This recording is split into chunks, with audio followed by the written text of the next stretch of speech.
We light up the world. We light up the world. Welcome to Fire to Inspire, the podcast. I'm your host, Angel Yasmin, and today's quote is, you have to visualize to materialize. We have a very special guest by the name of Carla Gamper, and she's going to break down some important information on how the subconscious mind works in everyday life. On this episode, we talk about how the mind is a wonderful place and every experience means something. The key to success is to focus on our conscious mind on things we desire, not things that we fear. Oftentimes, we let our conscious mind talk us out of the positive opportunities in our life. So the whole point is to tap into your subconscious mind and see the endless opportunity that we can all benefit from. If you are struggling in life in any way, if you have any bad habits you can't seem to break, and you engage in self-sabotage, etc., the question you need to ask yourself, what is happening subconsciously in your mind that is blocking manifestation in your life? You may not be in alignment with what you're consciously wanting, and you need to identify these energetic conflicts. We have no room for fear and faith. So here we are, and we're going to go ahead and dig deep into our minds today. I'm going to start off by asking, what is the subconscious mind and how does it work exactly? Well, we're body, mind, and spirit, right? And so our conscious mind is the mind that we think with all day long. And that's the mind that kind of takes everything in and analyzes everything and kind of tends to overthink everything.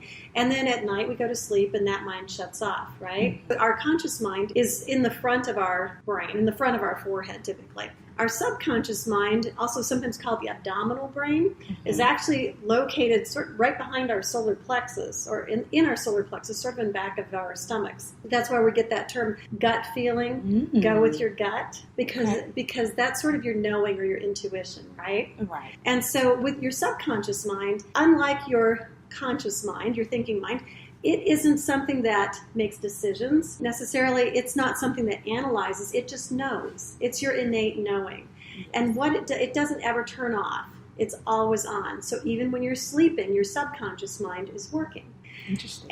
And it isn't judgmental. It simply takes in all of the information that you put in from your conscious mind, takes all the data that you give it, and then it spits out the innate knowing of the right answer for you. So that's why they say never watch TV at night, because you can actually hear it through your subconscious mind when you're asleep.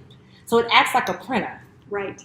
Right. Okay. And that's very true. Okay. Very important. I always tell people, be really careful what you allow into your mind. Is it independent of the conscious mind? Is it like is a mind of its own, the subconscious mind? You are a holistic being. So it is separate in a sense that it works differently than your conscious mind, but it is connected. Without getting too scientific and confusing, there's a nerve that kind of runs down through your brain, through your vocal system, and then down into that abdominal area. And when it comes from the brain, it goes from the conscious or the knowing, and then it kind of turns into the subconscious knowing or the parasympathetic system, right? So it is connected, and definitely, and we can't live one without the other. Is it programmed by experiences or instructions? I would say a lot of us are conditioned. Okay.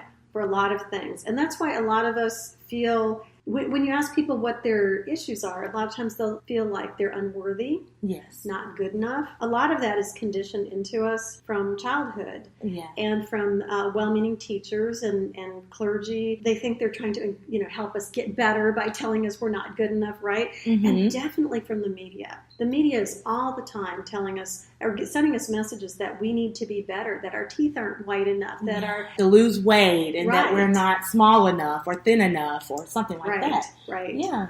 Or healthy enough. They put these drug ads in the magazines so that you start to think maybe I have that illness and I should take that drug. So we're being barraged with subconscious or subliminal messages that you're not good enough all the time. Wow. So, and that is what goes into our subconscious. It just takes the data that's fed in and then it spits back what the answers or the solutions based on what's been fed in, which is why, again, it's so important that we are aware of what we allow into our minds and what we consciously put into our mind. So what are we consciously supposed to be putting in our minds to make it a lot better? So if I'm thinking negative And most of the time, if you're watching TV 24/7, you're seeing a lot of things on health, and you're seeing a lot of things from the pharmaceutical industries that are saying, okay, if you take this, it makes this better, but it also makes this worse.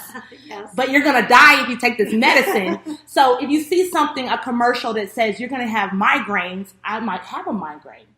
How does that work? I read a book about a man who did an experiment, and he went to people on a cruise, and he probably wasn't very nice of him, but he went to someone and he said, "Oh my gosh, you look so ill.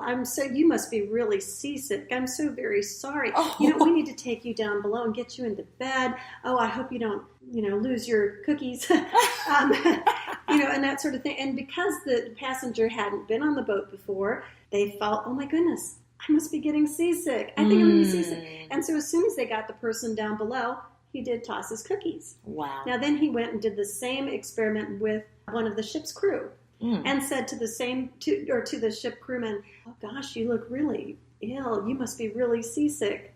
Well, the difference is that the ship's crewman knew who he was. He knew that he was immune to seasickness. He had traveled for 15 years on boats and never been seasick. Wow. So the difference is he knew himself to be a person that didn't get seasick. So he was immune to that power of suggestion. Whereas the other person who hadn't been before and didn't know themselves or think of themselves as, I'm a strong person. I can handle sailing. I love sailing. And so because they didn't know who they were or they didn't think of themselves as a strong person, they fell subject to that power of suggestion and fell to that negative experience, which is what sometimes happens to us when we do read those side effects, like you said, or things like that nature. So when our minds are clear, when we're focusing on what is the Bible says, focus your heart and your mind on what is good and pure and right and true, right? There's different versions of that verse, but that's essentially the one that I go with. And why that's so important is because when we're putting good stuff into our minds and to our subconscious, it can function properly. And it allows our innate knowing, it allows our innate intelligence, our intuition to come through. And it allows us to be aware of and to be open to receiving any messages that God may have for us. Now, when we glut up our mind, our subconscious mind and our conscious minds, when we allow those to get clouded with all the negativity that we see on the news or on the internet, or we hang out with people who like to point out other people's flaws. There's whole TV shows and whole bloggers that are dedicated to that. When we watch violent movies and we allow those images to go into our mind, those things stay in your mind and your brain Scary forever. movies too. That's why I want to allow it. My husband and I will not look at certain things on TV, because once you figure out that higher consciousness of that level of thinking, you never want to go back. Because it kind of depresses you to watch TV. Once you stop watching TV, it's like it cleanses your whole mind. That's so true. You're more at peace and you're not as hungry. Because I don't see a bunch of Burger King That's a really good point. commercials, right? I had to crack one in there. I had to add something in there. I haven't watched regular TV for over 2 years. Wow. Yeah. A couple years ago, I used to be a real political junkie. I knew everything going on about everything. And I just said, this is too much, so I'm just going to cut it out. Yes. And I cut out all TV, not just news, but all regular TV. I watch a selective video once in a while, movies, things that I don't mind putting into my reality. But I cut that out. And even though sometimes I feel less informed about politics, I'll ask people, or I'll choose to go on the internet and look something up, but I'm choosing my source. I'm not letting TV and radio or someone else determine what's going into my head, because when I watch TV or when I listen to talk radio, I'm allowing other people to decide what is going into my brain. Absolutely. I'm not being selective. And I can't tell you, I'm so much a happier person. Oh, yes. I don't fret about what the latest thing has been tweeted or anything like that. I'm just tremendously happy since I quit watching news and TV and allowing other people to decide what's going to come into my... Yeah, and you spend more time with your family. You're entertaining each other, I'm sure, because you're not utilizing that time to waste time. Right. And if you're listening to something, it needs to be something educational, spiritual, if that's what you are. I mean, whatever. If you're looking at a podcast, to inspire you, to push you to the next level. You need to listen to positive things, so therefore you can create positive things into your life. That's the whole point. And it's amazing how much more you can do and accomplish and create. Absolutely. And it's our nature to be created, just like to be creative, just like it's the nature of God, universe, Yahweh, whatever you want to call our supreme being, whatever you want to call it. My it's God. the nature Yes. of God to be creative. Now, let's go into some of the things that you know about the Bible. I do like the quantum physics aspect and the quantum physics of faith. And I have a friend who's a big Buckminster Fuller fan, who's an architect who did the geodesic dome. And he was also a synergeticist. And my friend calls himself that, and I've kind of initiated myself into the club. Now, what is that? I'm sorry, I have to interrupt and ask that. What a synergeticist is a person who's interested in and studies anything and everything and endeavors to figure out how it all works together. So in my studies of just about everything, it's so interesting, and I love when I come upon synchronicity. Because I might be reading something that's in the Bible. I might be reading later in the day something in the Bhagavad Gita or the Vedas or about quantum physics. Or the other day I was just reading a construction journal. And it was talking about differences in weather and things. And I could see correlations between all of those things. And then I'll walk out on the street and somebody else will say something. I'm like, oh my gosh, I just read that. This is synchronicity. Right. And to me, that's how I feel I receive confirmation from God, universe, that I'm on the right track. And that what I'm experiencing, what I'm hearing, and what I'm reading, and what I'm coming to know is true because I'm seeing it in different sources. Wow. And to me, that's how my innate knowing confirms that, yes, this is true and you're on the right track. Gosh, I've always educated myself on fields of health and alternative medicine and weird things like sustainable farming and organic agriculture, environmental issues. Yes, I'm into that. And just things having to do with people. I love people. I love coming up with ways to help the most people and just further something that's a good cause. We're going to go ahead and transition to law of attraction. Okay. Now, what does that mean to you? When I first discovered the law of attraction, one of the things that struck me is that it's the same law that God created that makes prayer work. Interestingly, one of the things that I've come to believe to be true for myself is that God isn't this man who sits on a throne and up in a cloud and pulls the strings and makes every single thing happen. That would be far too limiting for God, right? Because God can do so much more. So there were different laws created just to make everything flow smoothly, like the law of gravity, so that our Creator didn't have to make sure that we all, stayed stuck to the ground and float off into the clouds, things like that. Laws of thermodynamics, laws of nature, laws of magnetism, and the law of attraction, the law that makes prayer work. So when we think about prayer, what we're doing, we're thinking good thoughts towards someone or for ourselves, or thinking about something that we desire, right, to have come into our life, and we're doing it with faith, which is what we've been taught to do. Now, when we're calling it the law of attraction, it's the same thing. We're just calling it by a different name, but we're calling forth that which we desire to be, do, or have. And the trick in doing it, the secret to the secret in the secret, is to do it with thought, feeling, and belief. So again, same kind of thing. But that's what the law of attraction is to me. The universe is just a big mirror. We get back what we put out.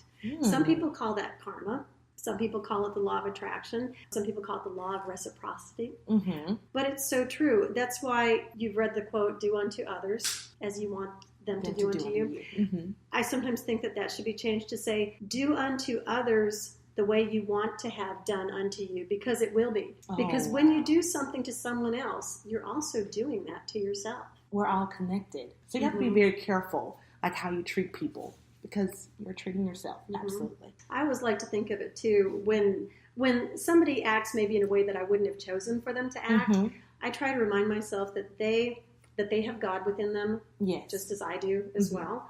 And that they're experiencing themselves as God in a different way than I am. So how does the law of attraction and the subconscious mind coincide? Well, that's a really good question. One of the things in law of attraction is we want to create the feeling that we would have, that we would feel if the object of our desire already existed. And that's kind of the real secret, because we want to believe, as Jesus would say, according to your faith, so shall it be done to you, right? And it's that belief that's really key. Now, one of the things is, a lot of people talk about affirmations. That's part of the law of attraction crowd. And affirmations are great, But sometimes you'll hear people say, oh, they don't work. They don't work for me. I've done it. It didn't do anything. Well, there's something called the root thought, and that's your real thought about something. For example, I can walk around all day long and say, I am the picture of health. I am really healthy. I feel great. But if I've got a cold or something and my five senses are telling me, well, that's not true. And I want to believe that. I want to buy into that, right? I'm going to look at those things that I perceive to be negative. My mouth may be saying, I feel great. I am wonderful. I am just peachy. But inside, my subconscious mind is going, no, you don't. You feel like a slug. So those affirmations are not going to do me any good. Because the point is that you have to, or have within you, the thought, the feeling, and the belief that you would have once that thing is manifested. And so Joseph Meyer would say, once you can come to a place where within you you've created that feeling of your desire already having been manifested, then you will have set in motion the universe for the realization of your desire to become manifest. I know that I've experienced when I first started affirmations, I am healthy, I am wealthy, I am prosperous, I am opulent, on and on. And sometimes I'm not healthy and sometimes I'm not wealthy as I want to be. But you're always opulent. I am. But like, what are some techniques to really tap into that deep-rooted thought so you can connect with that? That goes back to awareness.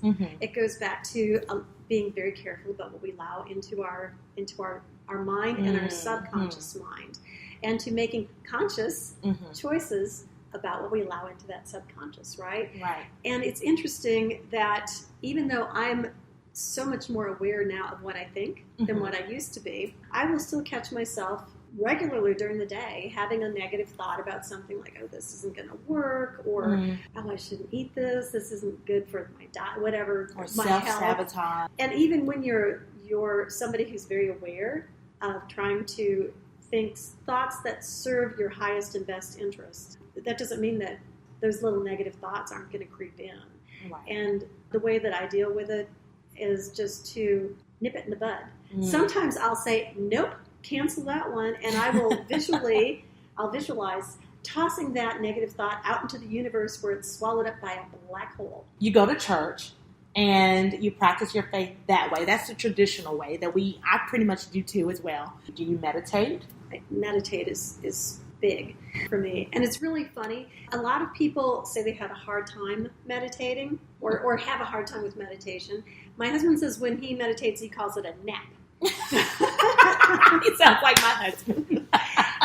And he thinks that's what it is when I say I'm going to go meditate. He's like, why don't you just be real and call it a nap? No. And I try to explain to him. So it takes a little bit of shifting your mindset about what meditation is. Meditation is really important. In fact, Jesus did it. That's what he spent 40 days in the desert doing, fasting and meditating, being alone with his creator, right? With God. And it even said, there are so many clues in the Bible that tell us how to live. And one of the things that we get caught up in sometimes is taking the Bible literally. And Jesus himself said, I speak to you in parable. So we kind of need to look deeper for the meaning that Jesus really meant. Or I shouldn't say need, because everybody needs to do what's right for them. Of course. And so one of my favorite, to me, my favorite and the most important Bible verse, almost, there's a couple that are really important, but is be still and know that I'm God. And there's so much beyond that. We could talk like a whole other hour. It's something that we hear a lot, but we really don't hone in on that. Right. Another verse that I think is really, really important is when Moses encountered the burning bush and he was being given some instruction. He said, well, who shall I say sent me? Who shall I say this is coming from? And the voice that appeared to come from the bush said, I am that I am. And that is such a big clue, too, that we are connected to God. Okay, we've been kind of taught and conditioned all our lives to pray to God that we thought was separate from us, right? And that was outside of ourselves. But again, those clues in the Bible tell us that God is not separate from us, that we are always connected. That verse that says, I am that I am. It was so telling because ask anything in my name and it shall be granted to you, right? Well, we're all like, okay, in the name of this and in the name of that, which name should I use? Yahweh, Jehovah, and all this. And the clue is that when you say, ask in the name of God, it's when we say, I am. Because think about this. Everything that you say after the words I am is a self-fulfilling prophecy. If you say, I am tired, aren't you tired? That's what. I am sick. You feel poorly. Yeah, the right? universe says that's what you are. Yes. Right. It receives everything you say. Right. That's for sure. So when we say, I am healthy, I am energetic, Yes. I am vibrant, I am kindness, I am love, I am successful, I am abundance. Those are different things, that I'll say during the day. Absolutely. And those are all essentially a prayer. Right? Because we're asking, that's the name that we're to ask Him. God isn't the name of God. Yahweh isn't the name. Allah and Jehovah, I'm sorry if I'm offending anybody, but that's not God's name. That's what God does. God gods. Oh, right? Come on, Carla. Teach us. Yes. That's good. So, and there is God in each of us. And Jesus said, do you not believe that I am in the Father and the Father is in me? He said that because He wanted to, and He said, I and the Father am one. So, what He's trying to teach us and what that clue is there is that God is in each of us. It says that we were made in God's image. It didn't mean like 2 legs and 2 arms and a head and a couple eyes, Yeah. It meant in God's image with the same type of properties and characteristics and virtues like love and patience and kindness and goodness and faithfulness, gentleness, and self-control, the fruits of the Spirit that I learned so many years ago in church. But those are clues to know that we are not separate from God. That's why Jesus also said, seek and you shall find, okay? And also seek first the kingdom of heaven. And where's the kingdom of heaven? Jesus said, right there. The kingdom of heaven is within right, you. Angel? Yes. So that's our clue. And then when we say, on top of that, be still and know that I am. Right, Ooh. right, that. And so I sometimes take that whole quote and I'll say, be still and know that I am God. Be still and know that I am. Be still and know. Be still. Be. Oh! Drop the podcast mic, okay? There's nothing else to say after that. Wow. That just gave me chills all over my body. Great. I mean, it really did. And I appreciate that knowledge that you have. It just tied everything up from part 1 to part 6. And I'm just so grateful. I have a quote on my wall that my sister gave me, and it's from Walt Disney. It says, if you can conceive it and believe it, you can achieve it. Yes. And someone else may have said that too, but mine happens to say it's by Walt Disney. And it's not just to visualize it visually, but to be able to visualize it. Because once we can see ourselves doing something, then we can become that. I'll just give you a quick example. Many, many years ago, in high school, I was very, very shy. Like so shy. I didn't want to really talk to people a whole lot, and I didn't want to have a lot of attention on me. And I definitely would never say what I wanted, get my needs met, And so I was so shy. And when I moved to Atlanta, I just looked around and I thought, gosh, it is so hard to be shy. You just never get anything that you need or want to get done when you're shy. So I looked around and I watched people who were not shy and who acted the way that I wanted to be able to act. And I thought, I'm going to do that. And so little by little, I acted that way until now my mother says, well, you've created a monster. You'll talk to anybody. So you have to be able to see yourself as what it is that you want to be. And you will be that. You essentially you become what you want to be, and then you will be that. Yes. So and if you've ever heard of Abraham, I'm sure you have. Yes, I have. Abraham always says, "Be, do, and then have." So be the not shy person, then do those not shy things, and then have the things that a not shy person would have. So, what ignites you to do what you love every day on a daily basis? One of the inspirational speakers that I listen to says, follow your highest excitement. And if you're doing that, you will find what it is that you need. One of my favorite authors, Neil Donald Walsh, who wrote the Conversations with God series, which I highly recommend. That was life-changing to me. In his book, he says, your purpose in life is to experience always your highest and best. And that quote just resonated with me. I'm like, oh my gosh, yes, highest and best. So get rid of the things in life that don't serve me and go for the things that do. Always try to find the highest and best experience even. And that doesn't mean that everything's going to happen perfectly, but even if something happens, look for how that experience is going to serve you. Yes. Amazing is all I have to say. You really tied everything up, and I really do appreciate it. Thank you so much for joining this podcast. Carla, tell us where they can find you online. I can be contacted at Carla Gamper and the number 1 Okay. at gmail.com. And that's Carla with a C and Gamper, like camper with a G. Okay. And I'm also on Facebook. I'm the Carla Gamper who is not in Brazil. There is another lovely woman named Carla Gamper Aw. who's in Brazil, but that one is not me. Awesome. All right. Thank you, everyone, for joining this party with a purpose. I'll catch you next week. All right. It's getting real hot up in here because we're so fired up. When they strike, we lie.